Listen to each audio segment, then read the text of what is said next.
Welcome to the Phygital Marketing Podcast, a podcast from Soto, where we explore how digital and physical experiences are blending in modern marketing. I'm your host, Lindsey Buxman, and I'll be sitting down with my favorite marketing leaders to chat about what they think is working, what's not, how real-world moments should connect to digital strategy, and everything in between. Okay, let's get phygital. Welcome to the Phygital Marketing Podcast, Thank Julio. So excited to have you join us today. So I know you as a brilliant client success marketer, strategist, analytics wizard. But given that you're in a state of transition right now and stepping into a new role very soon, I wanted to give you a chance to introduce yourself and share a bit more about your background. Yeah. Well, first off, thank you for having me. Yes, so Julio Lopez, I've got 15 years of experience working at the intersection of marketing technology, brand marketing, and data. I spent the last 8 years helping brands make sense of AI and how to use AI to deliver really meaningful experiences for customers and just actually making sense of AI because it's very, very confusing. It's a blanket term that we are all throwing around. And really, I've been focusing on making sure that whatever brands are doing, it's always geared towards delivering these really meaningful experiences to the end customer. To me, marketing has always been about what the consumer feels and not what they buy. And so whenever I've engaged with brands, it's always been about what are we doing that's going to make the customer feel something towards the brand and some sort of emotional loyalty. So that's me in a nutshell. I love it. I'm so excited to have you. This is going to be really fun. So there are so many places I want to start, but let's start with trends in AI and personalization. What are you seeing? What do you think brands are doing really well? And where do you see the space going? Yeah, the biggest trend that we need to focus on is a little bit of a cop out, but it's true. It's agentic AI. In marketing, we have spent so much time doing so much manual labor as more and more gets put on a marketer's plate. Now, I think when I started, you were responsible for one channel, one campaign, and you built it and you kind of got it out the door. But as time has gone on, marketers just have to do so much. They are the head of CRM, they are the head of loyalty. Sometimes they own product, they own the mobile app. So it's become really difficult to sort of go outside of the day-to-day responsibilities. And so I see agentic AI as the big unlock for marketers to be able to step away from the day-to-day manual labor that really bogs us down and focus on that strategic effort that needs to be put in to deliver these really great experiences. So I know it's a little bit of an easy answer. Now, do I think that AI and agentic are going to solve all of our problems? Absolutely not, especially not in the near term. I think anybody who thinks that they are sort of going to be out of a job, that's a bit of an incorrect perception of AI. We're going to see the rise of agents helping the marketer, but I absolutely think it's going to be the marketer and the machine working together. I feel like you were on the forefront of agentic AI when it came to developing an AI product for marketing technology and for marketers that actually allowed for personalization at scale. Are you able to talk about that at all? Or Absolutely. Yeah, absolutely. So one of the organizations that I was working with developed a net new product that allowed brands to deliver true one-to-one personalization. I think we've always talked about that as marketers. In fact, when we were prepping for this, we talked about how personalization has still meant first name in a subject line for many brands. And you needed something that allowed you to scale because it's impossible to QA 100 different versions of an SMS or an email or a landing page or whatever experience you're curating. So we spent a lot of time the last few years developing a product that allowed brands to deliver these one-to-one messages by respecting brand guidelines, by respecting brand rules, by putting the marketer in charge, but letting the AI select the experience that each individual is going to receive. It was a fantastic experience developing a product, figuring out the analytics, selling in the vision to the brands, and getting them excited about something net new that wasn't out in the market before. That's so exciting. So, have you seen many brands adopting agentic, or do you feel like it's still slow? Brands will say that they're using it. I just don't think that they're using it in the right way. The ones that have centralized teams, though, that are providing guidance on how to use AI, making sure that there's an AI council that's providing the guardrails on ethical uses, on data security, on brand voice, and making sure that all those things are observed. Those are the ones probably that are going to be a little bit more successful. But again, I don't think that there's a lot of brands that are doing that very well yet. Got it. We have to deliver so much so quickly. In retail, we are looking at sales down to the hour. And if at 3 p.m. your sales are not comping to last year, you're going to get a message from your CMO saying, send another email, send another SMS, do something so that we can comp year on year. And so we are so focused on doing those things and doing them right because we have to hit a specific number. And it makes marketers scared to try new things because it'll affect last year's comps. It's going to affect the stock price if we're not, ending the quarter over the year before. And so if marketers can have not just the guidance from an AI council, but also the ability to try something and be allowed to fail, they'll be able to develop more uses of AI in a way that's still brand safe. So we spoke about agentic AI. What other trends are you seeing in the space?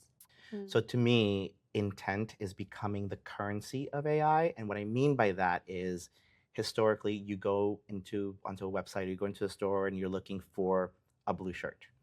And now we are used to getting a retargeting email or an SMS with blue shirts. And that's sort of where it all stops. And that's considered personalization. Yeah.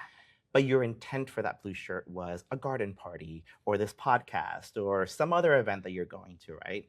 And so now we're seeing these different brands create these experiences that are geared toward the intent of what the consumer was searching for.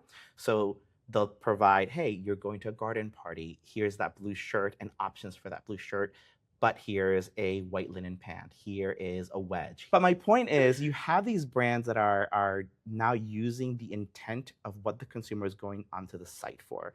Nobody's shopping pants just for the sake of pants. You're shopping for pants because you need a new wardrobe for a new job. You're shopping for shoes because you want to have the optimal running experience, right? So what other things can you do on that landing page that speak to that customer intent? And I think that that's what AI is able to capitalize on, the intent of the search, the intent of the engagement, and less about you wanted SKU A. Here's 3 other SKUs that look like SKU A. Choose one of these. And by the way, you're about to exit my website. Here's a 20% off offer.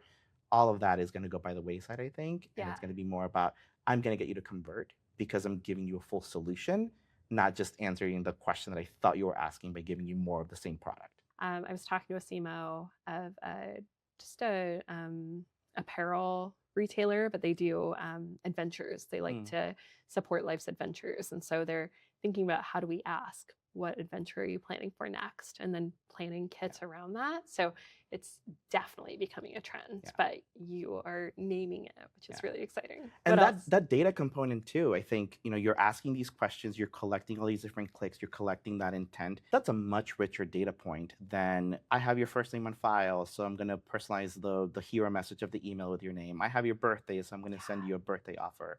It goes so far beyond that.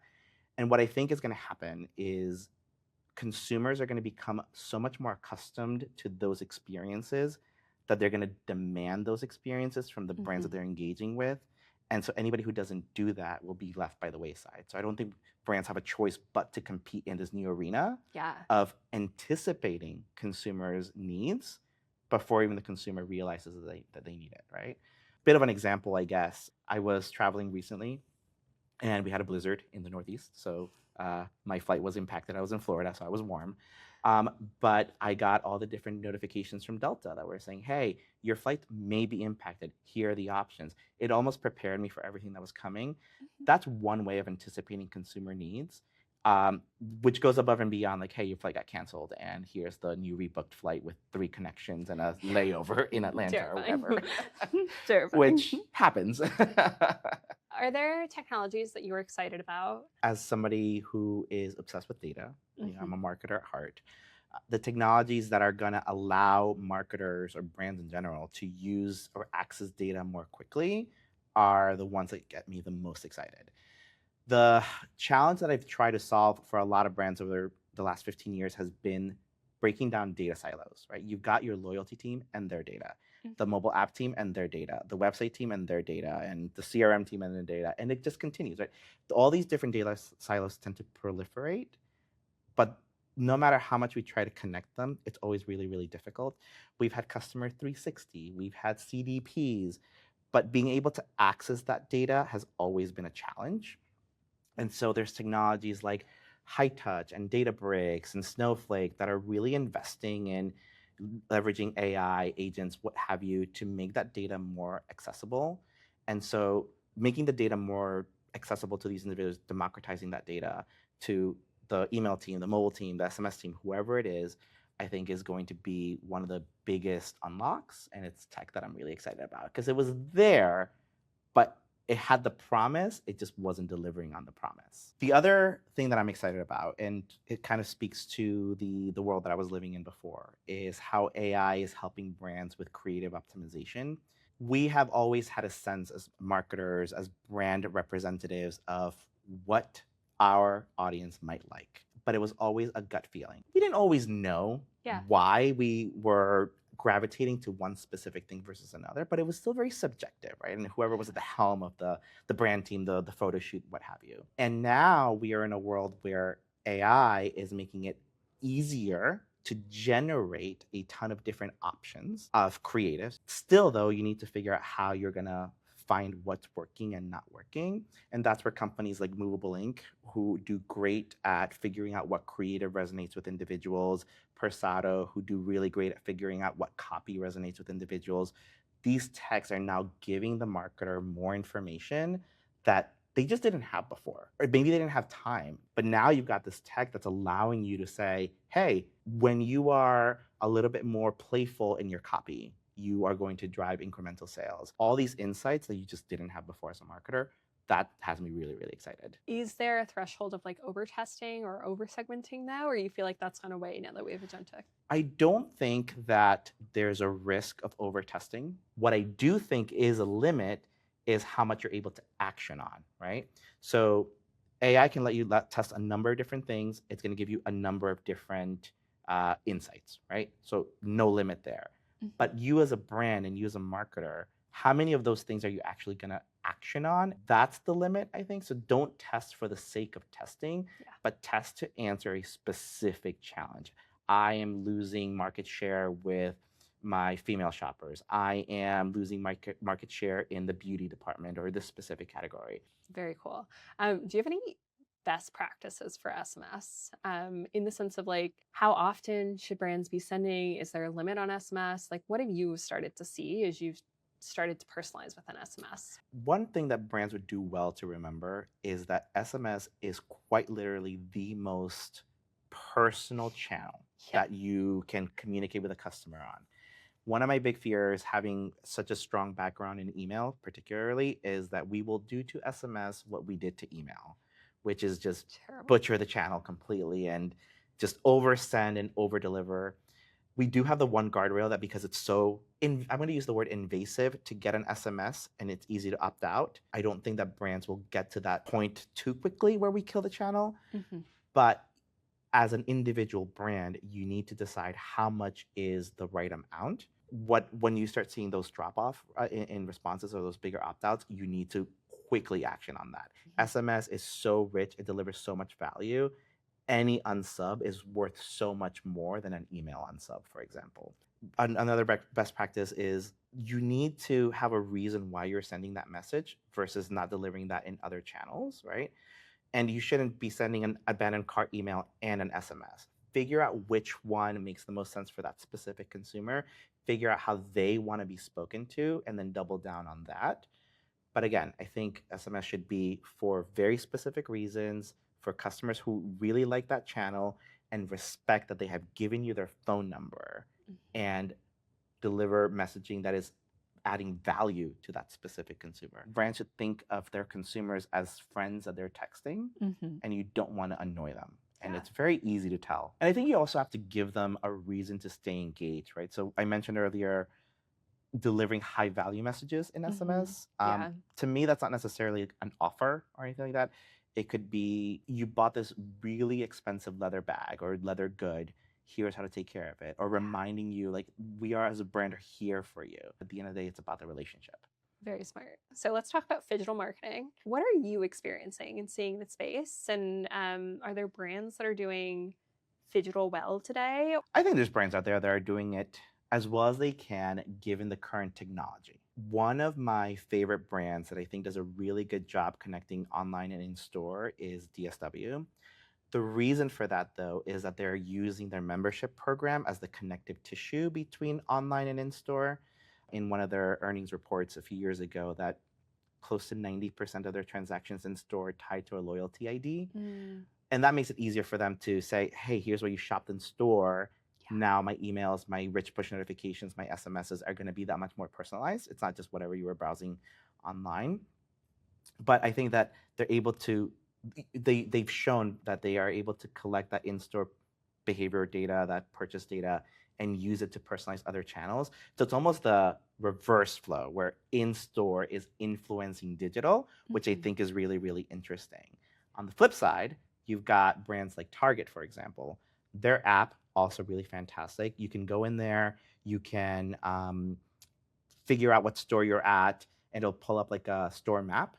And then you're able to figure out, all right, I need toilet paper or cookies, whatever you need that day. And it'll tell you what aisle to go to, which is a really great way to kind of bridge those experiences of like, all right, I'm in the digital app, but I'm navigating the physical store to find the item that I need. You're also able to see in-store inventory in a lot of cases, which then allows you to say, I'm going to go to the store. I know I'm going to find what I need.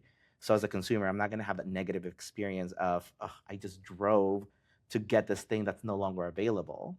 I think that's another great connective tissue that Target has. How many apps do you feel like consumers will accept and engage with? Ooh, that is a loaded question.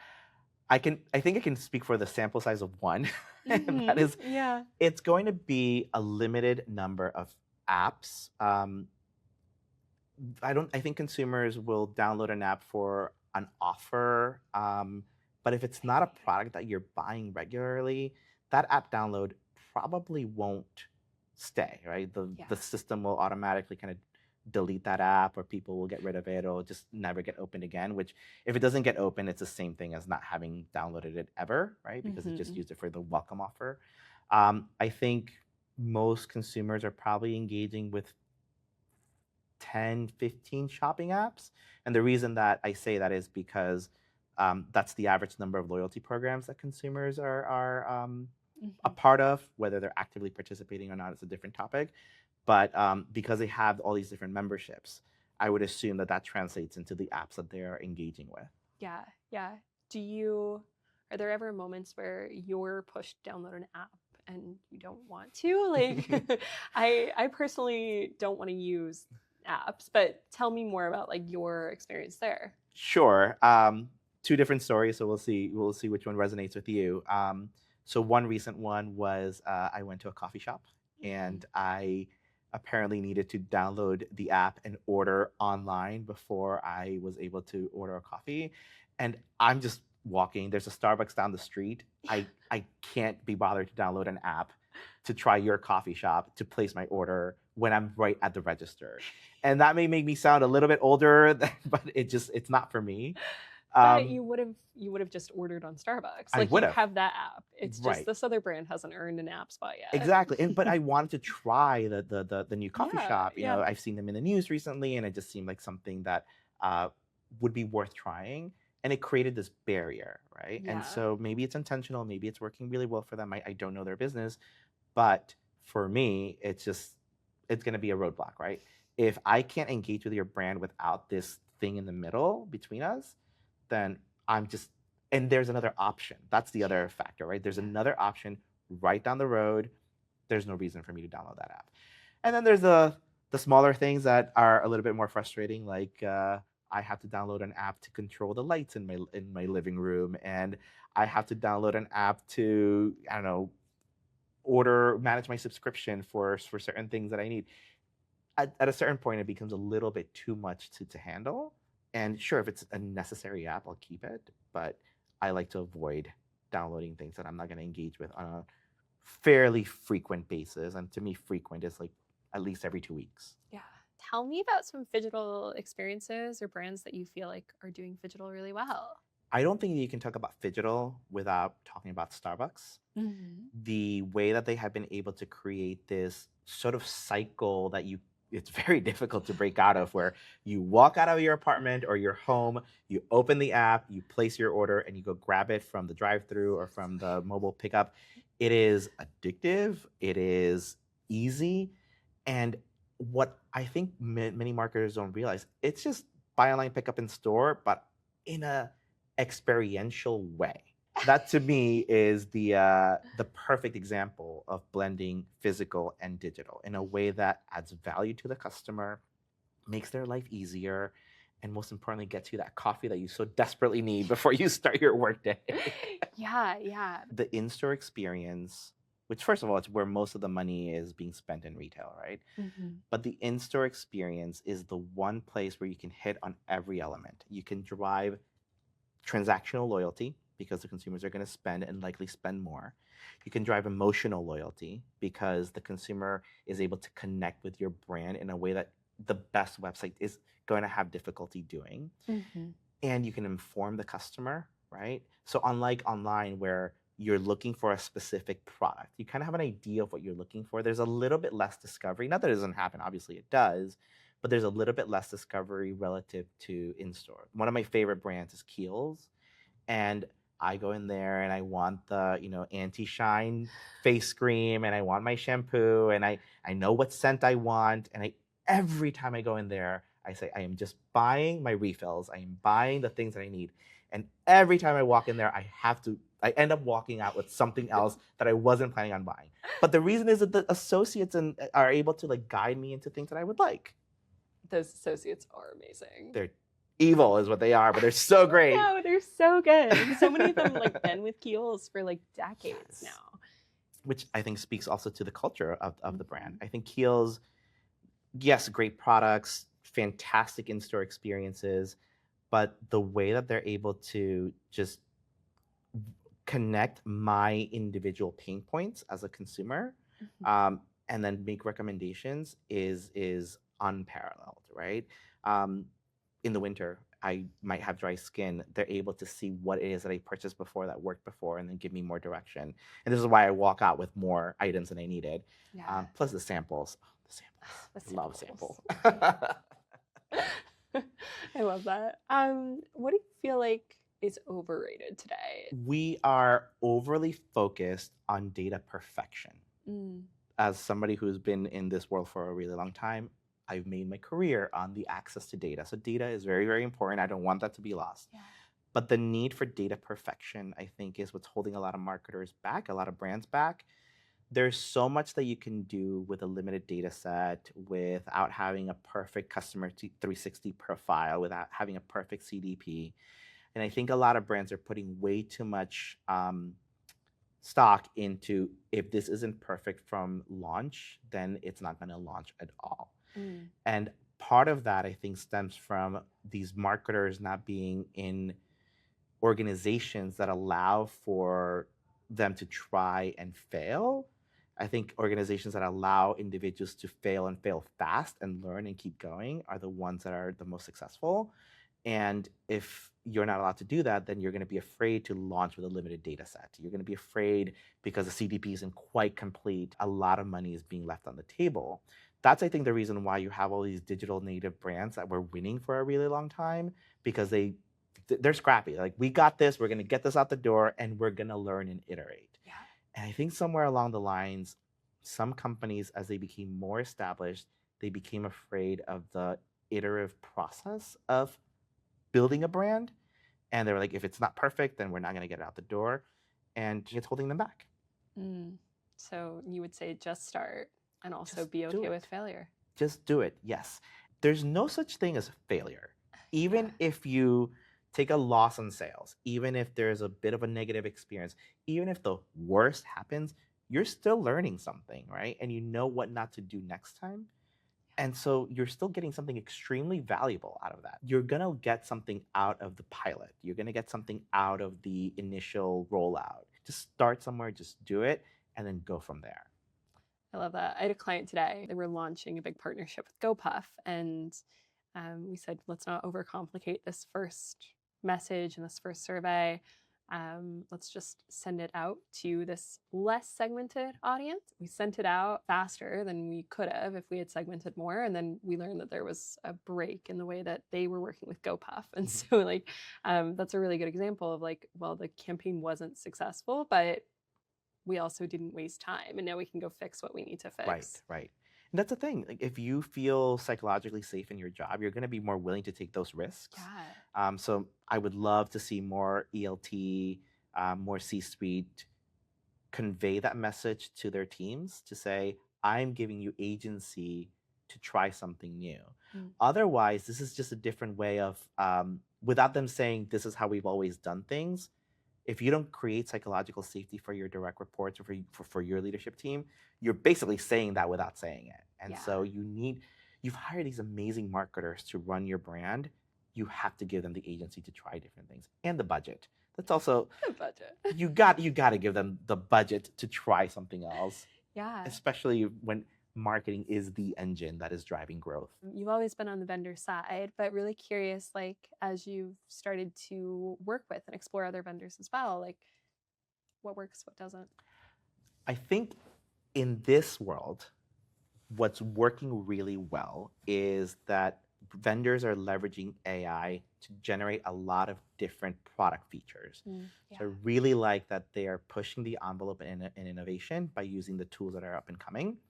And so as one vendor rolls out something new, the next vendor sees it and they try to figure out how to improve on that. So we're seeing a rapid pace of innovation, which I really, really appreciate. The challenge is a lot of these vendors are so focused on getting the next thing out the door that they might be losing sight of the overall vision. What are we solving for here, right? And it goes back to delivering these really meaningful customer experiences, not just building bells and whistles. And marketers don't have time to think about every single bell and whistle that vendor A is putting out there, because that marketer has a contract with vendor A and vendor B and vendor C and their email service provider and their mobile messaging provider. It's too much, right? Yeah. And so the vendor, it's their responsibility, and I would even say their ethical duty, to make all the different technology that's out there have a cohesive story. Otherwise, they're not going to be successful. Why should a marketer spend the time getting to know your tech stack and everything that you offer if there's no North Star vision? And it cannot be, we are personalization at scale. We are enterprise-grade solutions. What does that even mean anymore? Yeah. Everybody's an enterprise-grade solution. Everybody's doing marketing at scale. What do you bring to the table that's going to allow a brand to actually connect with their customers? And it's not just selling more, it's building an emotional connection with the customers that they fought so hard to win over for that first purchase. And I think vendors need to realize that. Vendors need to feel like they have skin in the game with the tech that they're building, so the marketers will feel like they're actually using the technology in the right way. What are ways that you've been able to implement that in your past work? It's always started with piloting things. I think that if you roll out something that's too big right away, it's going to be fraught with challenges. So we start with piloting, so that way we can understand where the breaking points might be, where the challenges might be, where the internal brand side pushback might be, because you have a lot of different stakeholders and there's a lot of politics on the brand side as well. And so for me, it's figuring out, how do we contain this in a way that we can see the breaking points, prove financial value, and then grow it from there. The other thing that's been really successful for us has been finding the champions internally and educating them actually on how they can go inside their internal teams to gain more champions. The moment that as a vendor you are single-threaded and you are going to have just one point of contact, who's your contract owner or your chief marketing officer or whatever, it's also a single point of failure. And so we educate a lot of the marketers who are the ones championing the initial project to go and create champions that will be in the game with them. That way you have the product team invested, the marketing team invested, the CRM team invested, the engineering team invested, and obviously the C-suite. Yeah. Once you have all of that, it's more likely that the project is going to be a success because everybody has skin in the game. I love that. Also, change management is a big component of all of this. It's a word that I think has been thrown around since the consulting firms kind of took ownership of it, but it is a very real, necessary thing that needs to happen, right? And vendors have a very unique point of view that they can bring to the table in that we work with hundreds of brands. I know Nike's matrix organizational structure and their politics and what works and what doesn't. I know Walmart, I know Sephora, I know Ulta, because I've worked with these brands, right? Mm-hmm. And so when I go to a Sephora and I say, I think you should try to do this, it isn't coming from a place of a lack of knowledge. It's coming from a place of experience. The employees at Sephora, using them as an example, will know their brand and their ethos better than I will ever learn it because I don't work for that specific brand. So they bring depth of their organization, but I bring breadth as a vendor, right? And I can say, based on all the different challenges that I've seen in the past, here's what I recommend you do because I've seen it work before. And then we just have to tailor it based on your knowledge of your specific brand. Maybe vendors aren't doing a good job conveying that. Like, hey, I work with hundreds of marketers. This is why I am recommending. So when you make a recommendation as a vendor, explain your reasoning behind it. You're talking to another human being. Tell them why and where you learned what worked and what doesn't. I think it'll go a long way. Yeah. We're going to do a speed round. Okay. And because this is the Phygital Marketing Podcast where we get phygital, we have some 80s headbands for you to wear for the speed round. And I'm wearing it for support as well. So all right. Let's do this. Online or in-store shopping? In-store. Cereal first or milk first? Oh, cereal first. Have you had a brand experience lately where you've walked out? Brand experience where I walked Aside out. from that coffee shop. That coffee shop. That coffee shop. Just that coffee shop. That's I just really could not handle that. What's the last thing you impulse bought? I bought a mouth tape.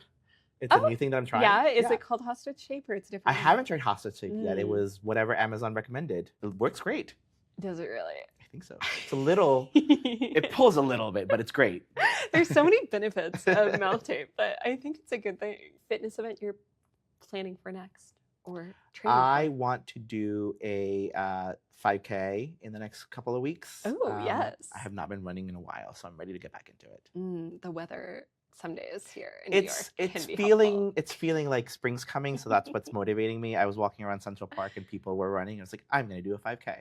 I love it. Best brand experience you've had in real life? In real life, I think Whole Foods. To be honest, I love the way that it feels when I go into that store and get my things that I need. Whole Foods makes me feel really good about myself. I love that so much, and I love that even though it's Amazon now, it still makes you feel so good. They've done a good job keeping the feeling of the ethos. Not sure what's happening in the back end, but the feeling is still there. What made you say yes to joining me today? We're in a very interesting moment in marketing. I think that we've had very few pillars where there was a sense of a fundamental shift in where the industry is going. This shift is not just marketing, it's the entirety of the world. But it's opening up so many new avenues to create or to deliver on the promise of why I got excited about marketing in the first place when I was in business school as an undergrad, which is to create experiences that speak to customers. What always attracted me about marketing is that you can control a narrative, you can evoke a feeling, you can drive an action. There's so much behind it. It's not just about the transaction and the purchase and the sale. It's deeper than that. And we are at this moment where we are finally able to, at scale, deliver really personalized, tailored experiences that we weren't able to do before. And AI is going to help us do that. And when I think about experiences, I think of what's happening where 20% of commerce is occurring, which is online, and then that 80% in store, and how these two are now going to be more connected, because that's always been the barrier. And thanks for listening to the Phygital Marketing Podcast. If you liked what you heard, follow the show and send it to your favorite marketer. If you want to learn more about Soto or get in touch, visit withsoto.com. See you later, alligator.